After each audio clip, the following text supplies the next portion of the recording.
What's up, everybody? Chicago Goonie here, bringing you another Arsenal talk. Apologies if my voice sounds a little weird. Trying to get over a cold right now, but 4-0 victory for the Arsenal today. Great victory. It's always difficult coming off of a international break to where some players are playing a lot of minutes. Some players are really trying to prove themselves, especially with the Euros coming up and even the Africa Cup of Nations and stuff like that with El Nani and Iwobi. Everybody pretty much from our starting 11 played a lot of minutes during this international break, and uh, you're always kind of scared if they have the right type of energy, the right type of attitude coming into this game. And I'll get to some of the stuff that was said prior to the game, but I'm just going to be talking about the game for right now. Again, 4-0 victory with goals from Alexis, Iwobi, Bellerin, and then Theo Walcott with the cap end at the end of the game. Uh, 69% possession for their 31%. Um, Kind of a crazy stat here for Arsenal, which you haven't seen in a long, long time, is 19 shots on goal, 12 on target.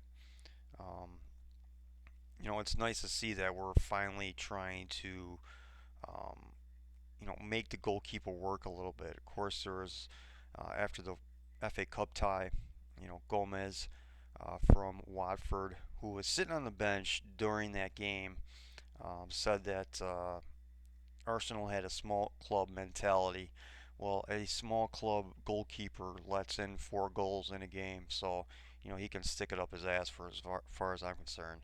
That's just something you do not want to start talking shit about to a big club like Arsenal, because some of these guys wanted to probably come out and make a statement and get a little revenge for the shit show that was the FA Cup tie that ended up knocking us out of the FA Cup. And it's really good to see. It's really good to see the the confidence type of game that we played today with the intricate passing. Everybody seemed confident on the ball, passing wise. Coughlin wasn't that great today, passing wise. Someone needs to tell him to stop doing long balls, in my opinion. He tries to do it way too much, and he's just not that type of passer. He just doesn't have that type of accuracy. I get what he's trying to do. I get what that he's trying to stretch the defense and whatnot, but he just doesn't have that in his repertoire to do that consistently, and he tries to do that too much into a game to where we're trying to build up and it just kind of like loses possession. I understand it, obviously, like I just said, I understand the thought process behind it, but someone needs to tell him to kind of stop. Maybe El Neni can start doing that. He seems to be a little bit passer of the ball. Than Coughlin. Maybe Coughlin needs to start working on that, especially in the summertime to try to knock that down. That is if he continues to be the DM for Arsenal going into next season, at least the first choice. Um, Monreal didn't have that creative game. I thought he had the worst game of any Arsenal player today. It just seemed like he was a statue for most of the game. It didn't seem like he was into the game at all. Um, I don't think he played a whole lot of minutes for Spain. I don't even know if he got picked. I wasn't didn't really check the rosters, but at the same time, he just seemed lost out there today. Other than that, everybody had a great game. The back four had a really good game. Koss and Gabriel, they look like they are the partnership of the future. Let's hope. Let's hope that Mertesacker's days are numbered at Arsenal. Maybe they might keep him on as a squad player. I know prior to this week, um, there was a report or an article that came out that said that Arsenal is not going to extend his contract. His contract is up after next season. Uh, so it's good. It's good that we're finally giving Gabriel some time, some experience in the back four, especially with playing with Koss and Bellerin and Monreal to, get him that experience to find out is he good enough? Is he good enough to play in the Premier League? Is he good enough to play at Arsenal? Let's hope he is. And you know they just closed everything down today.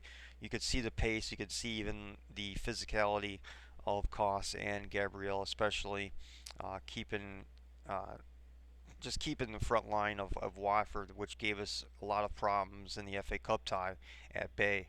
You know, their pace and their power didn't really come into play at all today. I mean, they didn't have literally maybe one opportunity the entire of the game, and they fluffed it. And that's that's the makeup of the back four. That's the confidence they're starting to grow, and they need to close out the end of the season. You know, we have 7 games left, and these guys need to play at the top of their game um, for the rest of the season for us to have a chance. I mean, the front line's going to do their job. The front line's going to always create chances and try to create goal scoring opportunities, but it's that back four, including even Conklin, the back five, and even El Nani if he continues to play as good as he is. Again, another great game by him today. Um, but that back four is so vital. And then we're having Czech come back possibly next week. Of course, the question is, as good as Ospina is playing, he had that great save today. Um, do you keep Ospina in there? Do you keep whatever type of shriek we may have going, confidence going, or do you put Czech back into the side? Obviously, Czech's a world class goalkeeper. Obviously, you put him back in, but there's always that thought process of if the back four is performing well, um, do you keep the same goalkeeper who is manning the back four back there? Um, you know, Obviously you want to put Czech back in, but again, it's a question that you need to ask sometimes. Again, Ospina he's still a good goalkeeper. When we went on our great run last second half of last season. He was our goalkeeper the whole second half, and we went on a nice run, especially in the Premier League last season. And you can never forget that. Obviously, he's probably going to move on after the season because he's just not going to have enough opportunities. But he's doing us a favor by playing as well as he has over the last few games, just because other clubs are going to be looking at this, and we can, you know, we're not going to sell him off as like a backup goalkeeper type of salary or transfer fee. We could still say he is the number one because obviously we have checks, so he's not going to be as the first choice goalkeeper, but he's really doing us a favor by putting in some good performances for us, um, and hopefully that transfer fee just keeps on going up and up.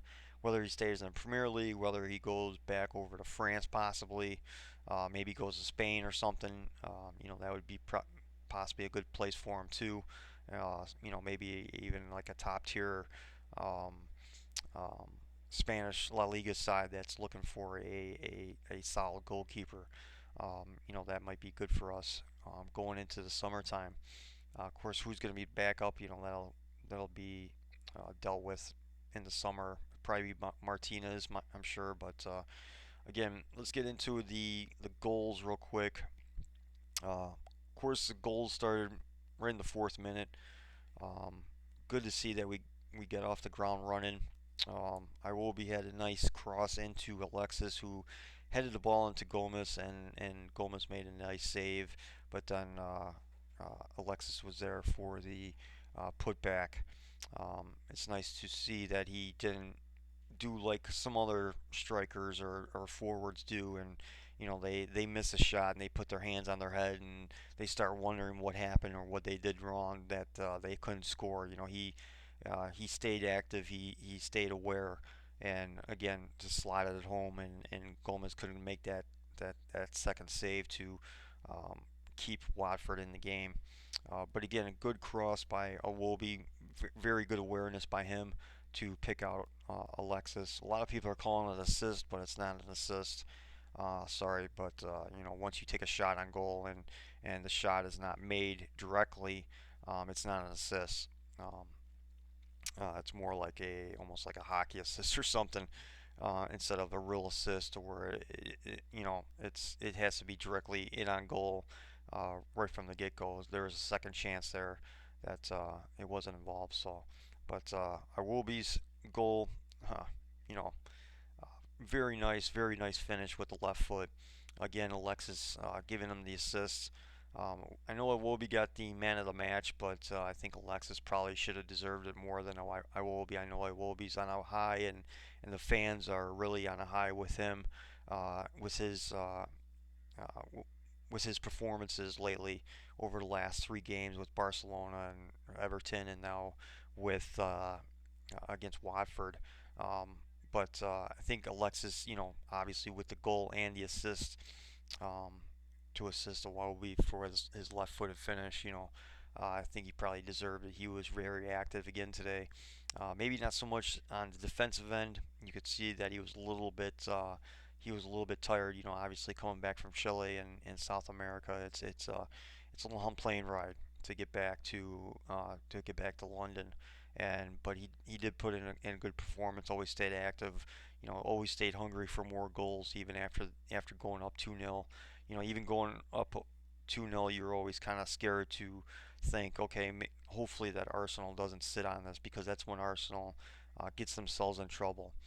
You kind of saw it in the later stages of the first half, to where we're slowing down a little bit after the Iwobi goal. And then start of the second half, we looked a little sluggish. We looked like we haven't got out of the dressing room just yet.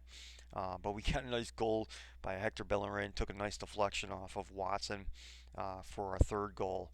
Just right place, right time. Um, there was a terrible clearance by the left back from Watford, and it just laid right onto Hector Bellerin's. I think it was his left foot. I think too.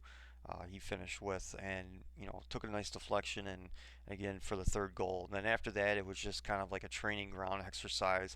There's that nice little sequence between Alexis and Ozil, where they're just passing back and forth almost like 10 times, and trying to up that passing accuracy. But it seemed like it was pissing Watford off pretty fiercely, because there was that little rash challenge that was only a yellow card on that challenge from the left back to Ozil, and that kind of stuff. That you might be getting played off the ground, you might be getting played off the pitch, but there really is no need for that.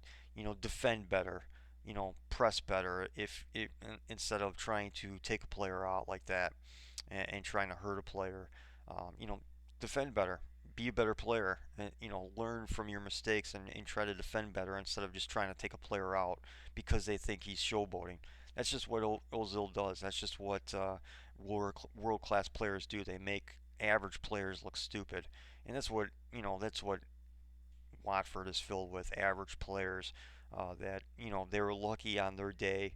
1 out of 100 times they would win, and they got their 1 out of 100 times in the FA Cup tie, and they're trying to take it out on Ozil and trying to take it out on other players. Just learn from your mistakes, get better, instead of being an idiot and trying to hurt a player instead. It makes you look stupid as a footballer. Makes you look average, obviously, as a footballer, and it's not a good reputation to have. Of course, the last goal, going to the last goal, was kind of just like a tap in, but it was a nice little sequence between Ozil picking out Joel Campbell on a nice run on the left side, and Joel Campbell taking on a defender, again the left back. Kind of a little bit of a karma to him after trying to take out Ozil. Took him on, uh, made a couple nice little moves to the end line, made a nice little low cross into the box. Oh, Theo made a nice run, made a great run into the middle of the box. Pretty much kind of like a striker's run, and slotted it home, and made it 4-0. I said in the beginning of the game, if we didn't win at least 3-0, I'd be very disappointed. Definitely wasn't disappointed in the performance. I mean, it could have been a lot worse. There was a lot of different opportunities during the game. I thought Danny Welbeck played another good game. Maybe not great, but very good, very solid, very made himself dangerous, made his pace. Just just he needs to be the first choice striker from this point on. It just makes this more dangerous with that front line. Iwobi doesn't have great pace, but he has good enough pace. But then you have, great pace with Alexis and then Danny Welbeck, and it's just a nice flow right now between Welbeck, Iwobi, Alexis, and Ozil. They just look like they're comfortable out there with playing with each other. And then you throw in El Nani, who's just really calm and composed, especially on the ball, and making himself available all over the pitch. That's one thing I love about him is that he just makes himself available. He really you know puts the effort in to make himself available for whether it's the center halves, whether it's for Ozil, whether it's for Coughlin, whether it's for one of the wingers. That's a CM right there. That is what a CM is supposed to do. That's how a CM is supposed to play. Make yourself available, make great passes, be consistent, be solid. Don't do anything stupid. Uh, Keep calm and composed, and that's exactly what he does. It's going to be tough. It's going to be tough for um, anyone, even a Santi Gazzola to try to get into the team right now because of how well El Nani is playing. But what do? Do you keep El Nani as a holding midfielder? You take Coughlin out. You put Santi in when he comes back. I guess he's not going to be back for another 3 or 4 weeks anyway. But Jack is currently training right now. It wasn't an April Fool's joke. He even said it himself. I guess he's supposed to play on Friday, supposedly, in a under 21 game.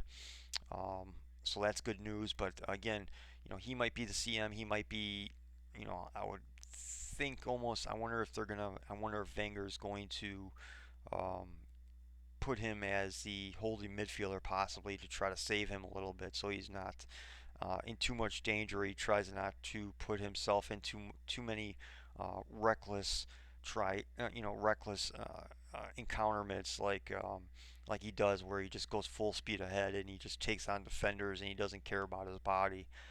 Hopefully Wenger will try to protect him. He'll probably, bring him on in as a sub, hopefully for maybe the rest of the season. That'll be I think that'll be the best bet for Jack Wilshere to try to save him and try to get him back, match fit and stuff like that. So high hopes for that. But again, El Nani's just playing out of his mind right now, in my opinion. Just solid, solid, solid, and that's what you need out of your CM. And high hopes for him. And what a great buy.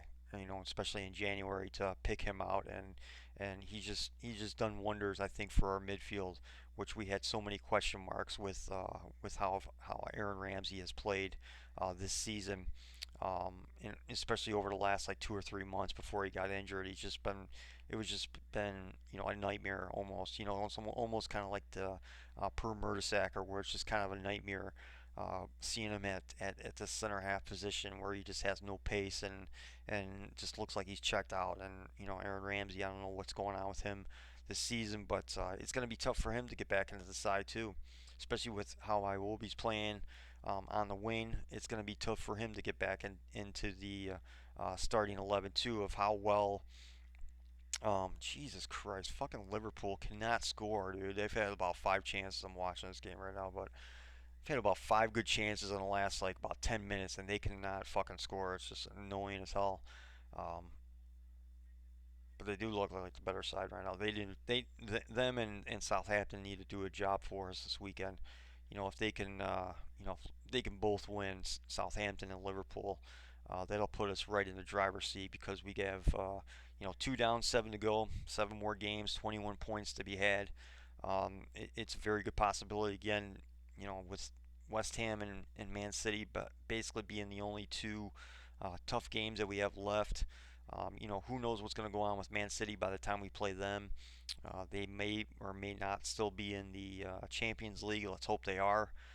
So they take that more seriously instead of the league. Hopefully, maybe they'll have enough points to where they could put all their focus into the Champions League instead of putting their focus on the Premier League. But I get, it's the second and last game of the season, but that's going to be a huge game for us. That's got to be, all systems go by then, and leave everything on the field by then, which it should be now anyway. But going on to a little bit of what happened prior to the game that I want to get into. Um, some comments were made by Mesut Ozil throughout the international break about Arsenal. Um, you know, he, there's a lot of talk about him going back to Spain. Of course, he asked that, and he said, "No, I'm not going back to Spain. I don't want to go back to Spain." There's a report also that he agreed in principle to a new deal. Let's hope that's true. Let's. I pray that's true. I really do pray that's true. Because if he leaves, then that's just gonna be it's gonna be an absolute nightmare. And then you got have to think of who's gonna actually come here anymore. But that's here nor there. But he made some comments about the league and about Arsenal's season, and he said on one end that Arsenal still has a good chance of winning the league, which we still do. We are still mathematically um, in it. We haven't been eliminated just yet, but he said we still have a chance. And then he came out with some other comments recently saying that we screwed up the league, meaning the Arsenal team screwed up the league. That we should be 8, 9 points clear right now. We should be the ones that are 8, 9 points, even 11 points clear right now of the top. And he just came out and said we screwed up. We've had a couple bad months of form, and that's I'm sorry, but people say publicly you shouldn't be saying that. Honestly, that's what a leader should say. A leader, he's taking responsibility. He's taking responsibility for himself and his teammates, even though during those 2 months he played, he was one of the few players that actually played well and was playing well. He didn't have, there's a few games there too that he just didn't have good games. But again, he's taking responsibility not only for himself but his teammates. That's a mark of a leader. That's a mark of a leader. But of course, Arsene Wenger comes out and says that um, it wasn't welcomed. That he's going to have to talk to Ozil, and it wasn't a welcomed comment. This is what leaders do. He's starting to be a leader. He's starting to have his voice be heard. He's starting to do interviews in English. He's starting, obviously he's settling in. He's settled in, obviously. Learning the English language, trying to be fluent in it, giving interviews, a lot more interviews lately, especially over the last, 6 months, which is amazing. Um, Arsenal needs a player like this. Arsenal needs a player that comes out and says, you know what, we screwed up. He's talking to the fans. He does value the fans more than anything. He doesn't really give a shit about what the media says or how the media reacts to him, whether it's good or bad. He cares about the manager, what he thinks of him, and he cares about his teammates, and then he cares about the fans. And this is what Arsenal needs. How many times did Tony Adams come out and just say that we played like crap? How many times did Patrick Vieira say the same thing and never got criticized? But then Arsene Wenger comes out and says, "Well, the comments weren't welcomed." This guy, I'm sorry, is one of the most delusional people on the planet who, unfortunately, is in charge of a football club and one of the biggest football clubs in the world. This is what Arsenal has lacked for years now as a leader. And Ozil is coming out and taking responsibility not only for himself but his teammates and say, yes, we screwed up, but we're going to try to do everything that we can to make up for it. You know, Everybody's forgetting about his comments that he made a few days earlier of saying that, yes, we still have a chance, we can still win the league. But yet they're taking these comments and they're blowing them out of proportion. But at the same time, I think they're great comments. I think that it's great comments to even for his teammates to possibly read in the paper saying, "Yep, we did screw up, but it's time for redemption. It's time to really show ourselves. It's really time to show how good we can be, especially." Like we did in the first half of the season, of how good we can be, like against Man United, against Man City, against all the games in the first half of the season that we just dominated in. This is what we need to get back to, and we need one of those kind of vocal leaders, whether it's on or off the pitch, to be that leader. And it's just, I love the comments personally. I don't care if they're public. It needs to be public. Someone needs to start speaking up. Someone needs to start being a leader. And why not have one of your leaders be one of your best players? Because again, one of your best players are a leader like Alexis Sanchez, even too.